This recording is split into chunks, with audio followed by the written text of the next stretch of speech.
എന്താണോ ഞെട്ടുന്നത്? ഞെട്ടിക്കുന്ന വാർത്തയാണ് ആശാനെ. എന്താ പെട്ടെന്ന് വായിക്കേ. വയനാട് ദുരന്തത്തിൽ സർക്കാർ ചെലവിട്ട തുകയുടെ കണക്കുകൾ പുറത്ത്. ദുരിത മേഖലയിലെ വെള്ളക്കെട്ട് ഒഴിവാക്കാൻ 3,359,000 മൃതദേഹങ്ങൾ സംസ്കരിക്കുന്നതിന് 2,76,00,000 രൂപയും ചെലവിട്ടെന്ന കണക്കുകൾ. എന്താണ് കേൾക്കുന്നത്? വയനാട് ദുരന്തത്തിന്റെ ചെലവ് വിവരങ്ങൾ കേട്ട് ഞെട്ടി.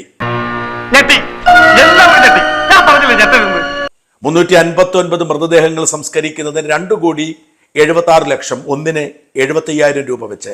നിങ്ങളൊരു കഴുകനാണ്, ശവത്തിന് ചുറ്റും വട്ടമിട്ട് പറക്കുന്ന കഴുകൻ. ചത്ത കിളിക്ക് എന്തിനാടാ കൂട്?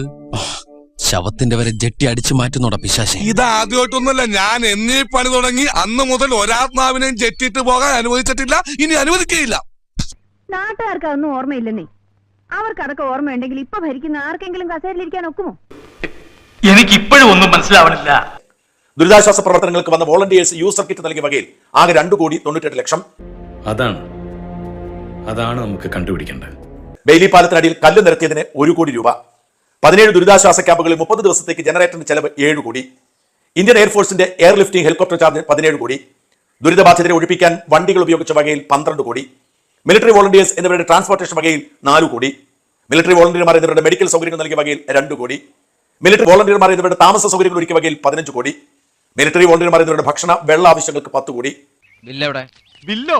ഇവനാണ് ബില്ലാതനോ? ബില്ലൊന്നും വാങ്ങിക്കാറില്ല. നമ്മള് പതിവുകാരായതുകൊണ്ട് വായിൽ എഴുതി കൂട്ടും.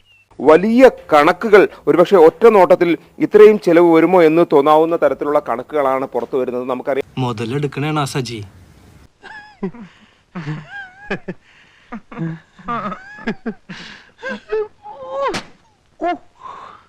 മുഖ്യമന്ത്രിയുടെ ദുരിതാശ്വാസ നിധിയിലേക്ക് സംഭാവന ചെയ്തുകൊണ്ട് ദുരന്തബാധിത പ്രദേശങ്ങളുടെ പുനർനിർമ്മാണത്തിൽ പങ്കാളികളാവാം.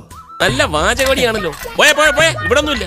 ക്യാഷ് ആയിട്ടില്ലെങ്കിൽ കാർഡായാലും മതി, ഞാൻ ഉരച്ചു നോക്കിയിട്ട് തിരിച്ചു തരാം. എനിക്കറിയാം, all politicians are cousins, all are corrupt, among them not even a single patriot. അതാണ് ഈ നാടിന്റെ ശാപം. ജനങ്ങൾ സൗജന്യമായി കൊടുത്തതിന്റെയൊക്കെ പേരിൽ സർക്കാർ ചെലവെഴുതിയുണ്ടാക്കിയിരിക്കുന്നു എന്ന ഞെട്ടിക്കുന്ന വിവരമാണ് ജനങ്ങളെ ഭയപ്പെടുത്തുന്നത്. നീയൊന്നും ഒരു കാലത്തും ഗുണം പിടിക്കാൻ പോകുന്നില്ല.